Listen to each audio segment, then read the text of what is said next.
What's up guys, MickeyMoTionZ here, and I'm here with Harrison 101 HD, who's joined here for this dual commentary, and we're going to talk about several Formula 1 topics. And first of all, I just want to say, make sure you check out Harrison 101 HD in the description, and make sure you subscribe to him. And Harrison, how you doing? Very well, Mickey. Hope you're doing all right. I hope your viewers are doing well as well. I hope you're all having a wonderful holiday season. And yeah, like I said, my Christmas present to Mickey's viewers is you get me on the channel. This channel's now automatically 50% worse. I'm kidding, but yeah, take it away, Mickey.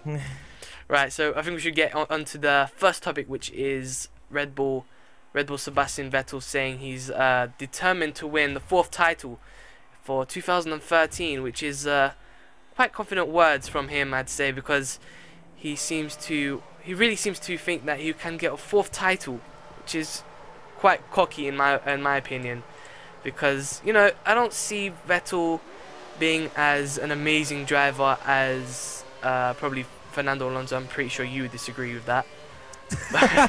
But okay. For the record here, people, I am a big Sebastian Vettel fan. I'm like the only F1 director who's like a proper Sebastian Vettel fan here. But I will fight for the minority. I know there are some people out there, somewhere, that are a fan of this kid, and I'm making an appeal to you guys to come forward. But no, in all seriousness, yeah, it is a cocky thing to do, but that's an athlete's thing to do right there. I mean, sorry, athletes, not athlete. Easy mistake to make, but yeah, I mean, he's come off 3 world titles in a row. Who's to say he can't go out there and win a 4th? I mean, why not think that if you've come off possibly the most loaded field in Formula 1 history? We had 5 other world champions on the grid this year. He's beaten them all, and he's coming off the best season of his career. I mean, in terms of competition, why not go out there and think he can win a 4th? I understand it's a cocky thing to do, but I think a lot of the media tries to play Vettel as this villain because he's successful. I think a lot of people did that with Schumacher as well when he was in his prime. I think they were looking at little things to try and paint him as a villain, paint him as the bad guy. It's like, for example, last year, it's like Sebastian Vettel is Bane in The Dark Knight Rises, and Alonso is Batman. What a great example. That's exactly how it is. It's like they saw Fernando Alonso this year, who obviously had a phenomenal season. One of the best you'll ever see, and not win a world title. But it's like they will paint him to be the bad guy, and they'll see Alonso as this superhero kind of figure, who in a not at any time the best car for Ferrari could upset the Vettel bandwagon and go out and win a world title, win his 3rd world title. So it's just one of those things, really, where the media tends to paint the bad image of this guy. I mean, look, it was on the BBC F1's homepage, slapped out all over the page. Vettel determined to win 4th world title, and people, the casual person reading that's going to think, oh, he's a bit cocky, isn't he? So I mean, that's how it could easily be misinterpreted. But yeah, I mean, if you've won 3 world titles, why not think you can win a 4th? Well, to be honest, I think he's last year he was quite lucky. I feel that Alonso had the chance to win the title. I think the last 2-3 years he's been so close. He's always been several points away, just 1 or 2 points away. And some people always seem to say about Schumacher giving the place to Vettel or something like that. I can't remember what happened, in fact, in that last race. All I can remember was Schumacher giving the place. Yeah, I believe it was right at the end. Vettel didn't have to pass Schumacher to win the title. He was already in a safe position. But Michael Schumacher, he was racing his own race. He didn't. He said it himself in the interview afterwards. He didn't need to race Vettel. Vettel was clearly the faster guy, so he let him through. And people will try and paint a picture of this there because Schumacher and Vettel are close friends. Vettel's one of Vettel's biggest inspirations was Michael Schumacher. So again, media trying to paint a little bit of a story here, I think, but it wasn't a necessary pass. But again, Schumacher had no reason to really challenge the faster guy either. You know what I mean? Yeah, I mean, I know this is kind of off topic, but I remember when Luca de Montezemolo, whatever his name is, I can't even pronounce his name right. He was quite frustrated that Schumacher let him through and didn't help Ferrari at all, because Schumacher, being that used to be at Ferrari, So who would expect Schumacher to help Ferrari for what Ferrari have done to him? Yeah. So I understand what you're saying, and yeah, I understand where he's coming from. Look, obviously, he's been a loyal Schumacher servant for 15 plus years, and you'd think that, you know, if he was gonna show some bias, he would show bias towards his former employers, and obviously everything he's done for Ferrari over the years. But no, not really. I don't think Schumacher would have put up much of a fight anyway, to be honest, because Vettel was the fastest guy on the track at that point. But, yeah. you know, it's just one of those things where I think a lot of people at the end of the season were talking out of bitterness. If there were hardcore Alonso fans, obviously going to be upset he didn't come through. You know, and tempers can flare, and you can say things out of context, etc., etc. It's just like, one of those things. I just really feel that if Vettel didn't have that fast car, he wouldn't be as successful as he was now. Like at the start of the year, Red Bull wasn't doing so well, but then they managed to get this car near to the end of the season, and Vettel was just on fire. It was just unstoppable. Understandable. It's an understandable comment because, I mean, Ferrari at no point during last season had the fastest car. At no point at all did they have the fastest car of the season. And to be fair, the first half of the year, neither did Red Bull. It was McLaren, I think, who clearly had the best car the first 5 or 6 races of the year. Yeah. But it was so unpredictable. I mean, have we forgotten we had 7 different race winners the first half of the year in the first 7 races? So it was literally whoever had the good setup could go on to win a Grand Prix on any given day if their setup was right and they drove a good race. I mean, Pastor Maldonado won a friggin' race. That just sums it up right there. I mean, but I mean, yeah, I completely understand why Alonso fans would be frustrated, and you know, I can understand why people would doubt Vettel's ability, but the guy's won 3 world titles in a row. You don't do that via luck. And I think in today's Formula 1, where it is as competitive as it's ever been, you need a good car as well. It's not the days anymore where you could have a substandard car and your driving ability alone would take it over the top. I mean, you can run that back for every major world champion of the last 15, 20 years. I mean, you could argue Michael Schumacher was gifted 2 or 3 world titles because of Ferrari's reliability. Oh yeah, of course. They would never have a breakdown while the McLarens or Mika Hakkinen may have had the better year, but if it wasn't for a couple of mechanical retirements here and there, he may have had more than 2 world titles. And let's not forget FIA, Ferrari International Assistance as well. Of course, I mean, Ferrari have a blatant race fixing incident in Hockenheim a couple of years ago. Get a slap on the wrist. McLaren, they leak information out. They get all their constructors' points taken off them. You know, it's just one of those things where we can nitpick certain things in, you know, the political side of Formula 1 and the mechanical side till the cows come home. But the point is, you need an elite car to win a world title as well. You can't just lift a mediocre car up anymore, especially when Formula 1's been this competitive this year, where we've had 6 world champs, we've had 5 different manufacturers win Grand Prix as well. I mean, Ferrari, Red Bull, McLaren, Lotus, Mercedes. In fact, 6 actually, because Williams won one as well. So we had 6 different manufacturers win a race too. And Sergio Perez could have easily made it 7 in the Sauber because he had a couple of second places in there as well. So it's just been the most competitive year ever. And, you know, it's shaken out in the end that Red Bull was ultimately still the best car. But even they had issues. They had 2 alternator failures. Yeah.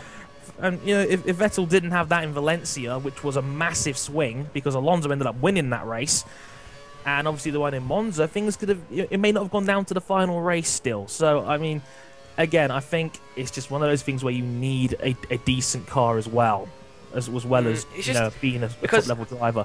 Ferrari had a really, let's face it, they had a bad car this year, and yeah, last year they were faster, but they weren't as fast as Red Bull. And it always seems like Fernando Alonso is really trying hard, and he's trying his ultimate best, and you can see it with his results. And it's such a shame that he's not getting anything out of it. I mean, I would be so frustrated after trying for like 3 years to try and win a world title that could have almost been won, and to get taken away from a person who's already winning 3 in a row. Understandable. I mean, Alonso, he obviously he's a double world champion, but I think he's been a runner-up 3 times since then, including this year. He could have easily had 3 or 4 world titles. It always seems to be like it's a German. If he thought once he got rid of Schumacher, everything would have been okay, but now is another one. We took out one German, just another one comes up to take his place. But yeah, I mean, I can completely understand this frustration. I mean, if you're an Alonso fan and you've been following him for the last, well, I'd say, what, 7, 8 years, you've probably realised, damn, he could have had 3 or 4 world titles by now. If it wasn't for, other people's luck, maybe a slightly better Ferrari would have done the trick. I mean, it's one of those things where if you're that good and you realise it's not your fault that's holding you back and you're giving it 110%, you're going to feel hard done by, and I'm sure, and I think that's why many of his fans reacted angrily when Vettel did win the world title. And they had the And whole, this is had the the whole reason yellow why, flag drama. sorry to interrupt, but this is the reason why I seriously think Massa will do well for Ferrari next year. Because Alonso is going to be under so much pressure after coming second in the championship every single year now, the last 3 years probably. And Alonso's going to feel so much pressure that Massa is going to start doing better. He's going to start feeling more confident. We saw in the last few races. And I really see Massa is going to have a real good comeback next year. And obviously, if that doesn't work out, then 2014 is obviously going to be the year where they'll probably do better. But even so, I seriously think Massa could have a real good comeback, and it's going to be a huge shock.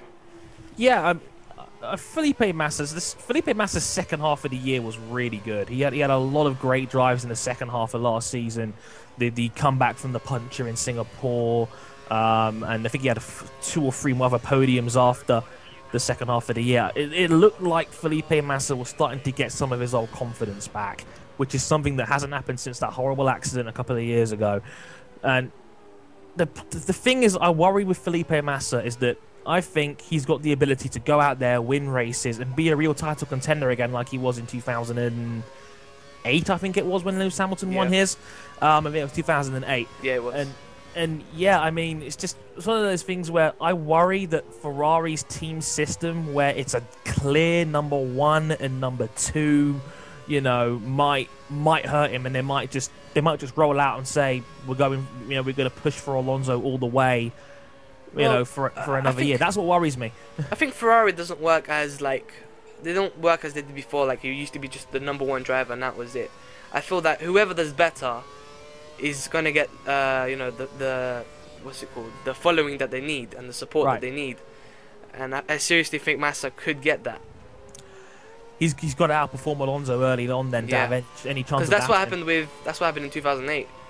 Yeah, absolutely. I mean, Massa was the better driver, and they pushed him towards the end of the year. It's just, the thing is like I said, I don't know if Massa's good enough to be able to outperform Alonso. He's got the potential to do that. I don't see why he couldn't do that. But again, they've gone all in on Alonso. They built the team around him. Last season, you could clearly see they were building the team around him. So I don't know if there's something going to change that if Massa outperforms Alonso here and there. I don't know what's going to happen with that circumstance. It's a difficult one because, like I said, it's not like McLaren last year where it was a balanced system where it was Jensen and Lewis until Button was mathematically out. And then they tried to get him towards Lewis, but by that point, Lewis had already said he's going to Mercedes, so they couldn't help him either. So it's like Hamilton shot his team in the head pretty much by saying, okay, I'm leaving, and I'll take any secrets with me. So, you know what I mean? Where in terms of McLaren could no longer support Hamilton because if they did give him any information, he could leak it to Mercedes after he left. So it's not an equal driver system. You know what I mean? It's blatantly lopsided towards Alonso. I mean, you could clearly see that in the second half of last season. For obvious reasons, they were going all out for Alonso, but I don't see any reason why Massa can't do that because I think he showed some real progress the second half of last year, and I hope that he can really turn that corner in 2013 because he can do it. He has done it, and there's no reason why he can't do it again. Right. Well, I think we've talked enough about Sebastian Vettel. So, tell me, who do you think will win the world title next year? Do you think Sebastian Vettel will win it? Oof.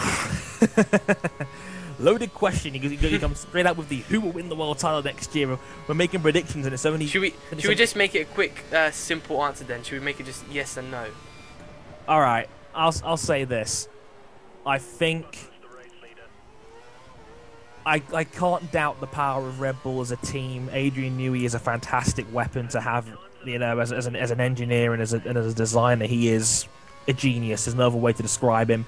I mean, this year was the 10th year one of his cars won a world title. That's incredible. Yeah. And you know, that combination, Sebastian Vettel, who always gets the best out of that car. Because if you compare him to Mark Webber and you see how they drive, and in comparison, Vettel 9 times out of 10 outperforms Webber. So you know. Yeah, but you've got to remember, Webber used to drive with David Coulthard, and he used to be in a team. He used to be in Williams. He used to be in Jaguar. He wasn't exactly the best of drivers. I feel that he was only better because he got in a better car.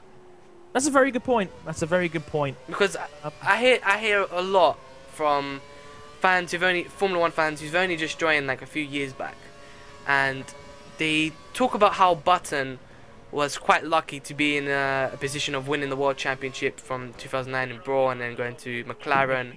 Because you've got to remember, he was in a Honda. He was never one of those, those title contenders. It was never an amazing driver as everybody saw him. He was only known for winning one Grand Prix, and that was in Hungary.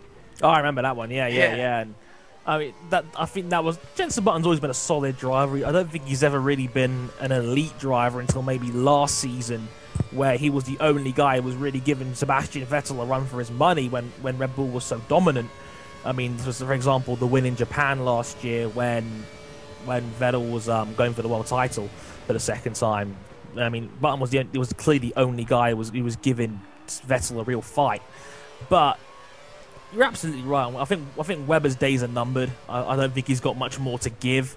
But I can't not go for Sebastian Vettel here. I don't see any reason or why Red Bull won't have a really good car again next year, or if they don't, they'll eventually get there like they did last year.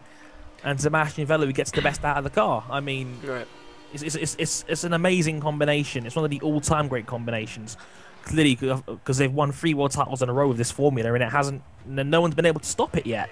So why start now? You know what I mean? And again, I'm going to sound like such a biased homer here saying this, but I can't see Vettel not winning this world title next year either until something else happens. We see testing or we see the cars through. Obviously, it's an early prediction, but you know. You have to wait and see, but for now, I'm going to stick with Vettel. Right, that was a very long one-worded question, but I mean one-worded answer, I should say. That just went on for like 5 minutes. My bad. Right. Well, I think in my opinion, I don't think Sebastian Vettel will dominate the season like he did last year. I think he's been quite lucky to win the last 3 championships all in a row. I think he's gonna have a year where he's gonna calm it down a little, and then he's gonna realize that there's gonna be other faster cars. He's gonna have a lot more competition. Maybe Alonso may win the championship, or maybe even Massa, like I said. But I just don't see Vettel being able to perform like he did last year. I just don't see it happening again. I don't see him doing what Schumacher did with even Schumacher started in a Benetton, and he only won, I think, was it like 2 titles with Benetton? Right. So I think for now, I think Vettel won't be as dominant as he was. I think until he's probably going to change teams sooner or later. So I think once he moves to Ferrari, which is obviously where he's going to go, I think he will be winning more championships. But for now, I don't think he's going to win any more championships. Not for 2013, and definitely not for 2014, especially because of the new engine changes and the new rules and the new regulations. That wipes the slate completely clean. So I mean, who knows what happens in 2014? But yeah, let's move on, shall we? Right. So next topic then. We could talk about Ferrari favouring Sebastian Vettel, but I think we've kind of covered the Ferrari and Sebastian Vettel. Yeah, I mean, the similarities to Schumacher there are obvious. I mean, you don't need me to explain that, so I think we can move on from that one. Right, so what do you think about Kobayashi giving up on his 2013 drive? It's quite shocking, to be honest. I mean, Kobayashi is an absolutely talented driver. We saw how well he can drive in races and for Sauber as well. He's always tried to compete with Perez, who was amazing on trying to make those tires last and making sure it doesn't wore out. But Kamui Kobayashi is an amazing racer, can make some amazing overtakes. I think it was last year He was putting off some amazing overtakes in Japan. Absolutely. I mean, it's a shame. It's a real shame because I think Kobayashi is clearly good enough to be in the sport. I don't see any reason why a team wouldn't want to give him a chance. It's just the money. It's the money. It's the problem. I mean, it's the money, yeah, because I don't think Kobayashi brings any money to the table. And I've said this before on podcasts and things like that, where I've said it's getting to a point now where Formula One drivers are not going to lean towards the older guys of experience anymore. They're going to give the younger drivers, they're going to give rookies a chance and see what they can do. And, you know, if they can bankroll their own seat, and, you know, they might take a chance to see if he's any good or not. I mean, that's what Pastor Maldonado got in. He brought in a ton of sponsorship money and pretty much paid for his own seat. Yeah, it's pretty much crazy. I don't like how the system works anymore, how you can just have paid drivers just like that. I don't understand how this kind of business is working in Formula One, because, like, I don't understand how the talented drivers aren't getting the sponsors that they need. It's sending out the wrong message. It's sending out the message of, you may be good enough to get into Formula One, but if you haven't got the money to fund teams to pay you for your seat, then don't bother. Go somewhere else. I mean, no wonder why people are moving over to IndyCar instead of Formula One. Exactly, because they know they're going to have drivers there that are based on ability. I mean, in Formula One now, I mean, look at it last year. Last year, Nico Hülkenberg was a test driver. A test driver. Yeah. How is that possible when he was clearly one of the top 10 best drivers in the whole of this season that's just gone by, and he was a test driver? I mean, like I said, it's like if you're over the age of 30, your seat is now at risk. I mean, I'm surprised. I'm telling you now, in the next 2 years, Daniel Ricciardo will take over for Mark Webber at Red Bull. I'm calling it now. That's a bold prediction from me, but I think that's exactly what's going to happen. Yeah, it'll probably happen. I mean, he's an Australian as well. Exactly. He's just a younger version of him. Exactly. I could clearly see it happen in the next couple of years. But it's just the way Formula One is now, where you have to bring money to the table for it to be worth it. I mean, again, Bruno Senna didn't bring that much, you know, money into the Williams seat. Next thing you know, he's gone, and they were looking for any excuse to put Bottas in the seat because he had more sponsor money. I'm surprised about Senna, to be honest. I mean, I thought he would be rich, to be honest, because I remember, you know, Ayrton Senna, he managed to get in because he was rich. His family was rich. Yeah. I was absolutely shocked when I saw Senna leaving. I mean, Senna brings a lot to Formula One. I mean, his name is even like his own brand name, if you want to call it. Exactly. From Ayrton Senna. I mean, I don't know where that's money gone, but I thought that was shocking. Yeah, I mean, name value alone would suggest that he would bring a lot to the table, and he would attract viewers, especially in Southern America, where obviously his homeland of Brazil, for example, where Formula One, the fans are extremely passionate about Formula One and sport in general. I mean, they're getting the World Cup in a couple of years' time. They're getting the next Olympics as well, for example. But yeah, I mean, overall, you can't help but think, like, if you're over the age of 30, you're in trouble, and you have to be able to pay your way in now, and it's been a growing trend for the last couple of years. But I think this year and maybe last year, it opened a lot of people's eyes when you saw Hülkenberg be a test driver and things like that, where it's like they're more likely to give a chance to a young guy who can pay for himself rather than an experienced guy who knows he's going to get decent results. Again, look at Heikki Kovalainen, another guy who raised Caterham above what it really should have done last year, and he might be retiring because no guy can give him a seat. It's just unfortunate because, you know, Kovalainen's been a successful driver no matter what team he's been with. He's always been able to get the job done, but nope, not good enough. They're gonna give it to a young guy, roll the dice, and, you know, they'll get money out of it. It's just the way the financial side of this sport works now. Yeah, I think it's turned into pretty much a scandal, to be honest. It's so unfair onto the talented drivers. I mean, if you think about it, why even do this in the first place? I don't know how this system is set up. I mean, I do business studies as well, but like I haven't learned a lot about, you know, the actual economic structure of things, like like economics basically. Yeah, but right. I thought it was absolutely shocking.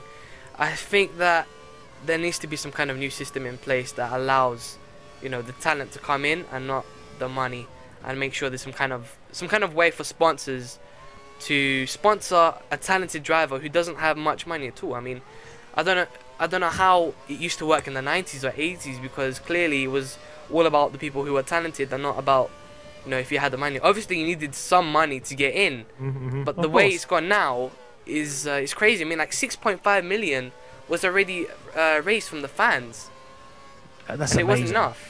That's amazing support. I mean, yeah. I mean, I think the problem was ever since they had tobacco sponsors back in the 80s when Oh Formula 1 yeah, was really getting big. I think that's when it became more money influenced. And let's not forget, ultimately, it's a business. It's a business, and that's just the sad truth as to how it works. As much as it's a sport, it's also a business. There's a business side to everything in every sport. At the end of the day, these teams want to make money because, you know, Formula 1 is one of the most expensive sports in the world to be a part of. And they've got to be able to find a way to pay for it. So if they can get some money out of putting a mediocre guy in their seat who might be good, you know, they'll think, yay, that's a nice bit of income we're going to get in right here. Let's roll with Pastor and see what he can do, you know, for example. But, I mean, yeah, that's just the way Formula 1 is. That's just how business works more than anything else, unfortunately. It's all about the dollar. I really feel like Formula 1 is starting to lose interest from its fans, because the way it's going with the engine changes, making the engine sound really bad. I mean, like I said before, by 2020, what's going to happen? Is there going to be no Formula 1? I don't think it'll be a situation where there'll be no Formula 1. I just think it'll be a situation where it will be a shell of what made Formula 1 so popular. That was just an exaggeration, by the way. Yeah, I know. But it's one of those things where it's just like, you see it now, and then you realise how much the sport has changed in the last 20 years. It's changed more than what it did the first 40 years we had Formula 1. And, you know, things like the sponsorships, you know, obviously I'm glad that the safety measures have clearly improved, and that's wonderful, Yeah. obviously, because, you know, we haven't had a death since Senna, thank God for that. But at the same time, it's become about the money. It's become about, you know, getting as many fancy places on the calendar as possible. For example, you see Korea. Why is that on the calendar? Nobody cares about Formula 1 in Korea. The crowds are dull. They don't care. The most exciting part of that Grand Prix and that whole weekend was Sai waving the finish. Oh yeah, I agree. And for example, it's just, and you see, like, you know, he was pushing, you know, Bernie pushing hard to get a Singapore Grand Prix at night, and now they're flying out all the celebrities down there. I mean, there was Katy Perry down there, and Rihanna, and obviously Nicole Scherzinger, who was performing at Singapore last year. Just examples, but you can see, you know, that I think it's going to be interesting to see what happens once Bernie steps down, because that, I think, I mean, as Luca de Montemezolo mentioned the other day, it's going to happen sooner rather than later, because he's getting older. He's in his 80s now, and he can't run this sport forever. And I'm very curious to see what happens once he steps down, whoever the new guy is who's going to be in charge. And we'll see if anything changes, because hopefully things will get better. But wonderful. I just seriously think there's going to be someone inexperienced, and is going to do a bad job. It's just going to make things worse. I mean, Eccleston thinking about engine changes, and even thought about sprinklers at one point. I mean, that in itself wasn't a ridiculous idea. That's just a joke. I mean, let's make a race intentionally more dangerous. Yeah. Yay! I mean, that's just warped logic from a guy who clearly doesn't know what he's this guy who clearly wants to fill his own pockets rather than putting on the best sport possible. And that's something that chairmen and people like that have to balance. I understand you've got to make money. It's a business too. But at the same time, you've got to try and put on the best sport and entertainment spectacle for your fans as well. You've got to get the balance right. The problem is, like I said before, they're gonna start losing the fans, and they're gonna start losing their European fans most of all. Oh, absolutely. And you can see that they're trying to go over to different countries, and that's gonna mean that, you know, there's gonna be even less European fans, but there's gonna be more, you know, fans from different countries coming in. But the only problem with that is that they only watch their own home race. They only watch their own home Grand Prix, and that's it. They don't watch Formula 1 anymore. And then what will happen next is that then after they're going to have to do some cuts with Formula 1. There's going to be not pay cuts. I doubt that's going to happen. But I mean, like, changing the cars, trying to make it less expensive to build the car, trying to think of cheaper ways of doing the tires. And after things get unsafe, and then I just really think Formula 1 is just going to go down from there. I really don't see Formula 1 building anymore. It probably will do for the next few years, but in the long run, I don't think it's going to work out well as they think. Yeah, I mean, there's a lot of potential for it to roll down that hill. And you know, once a snowball starts rolling down a hill, bad things happen. And it could easily turn into that. And, you know, like I said, hopefully, I'm hoping the Bernie era comes to an end soon. One, for the sake of his own health, because he is an old man. He is 80 plus. He's lucky to be alive right now. And seriously, he could conk out at any time. But the thing is like, I just want to see, you know, it's just one of those situations where I'd like to see a fresh face come in and see what he can do with the sport more than anything else. Because you're right, there's a risk of him potentially alienating audiences and fans. It could easily happen. Yeah.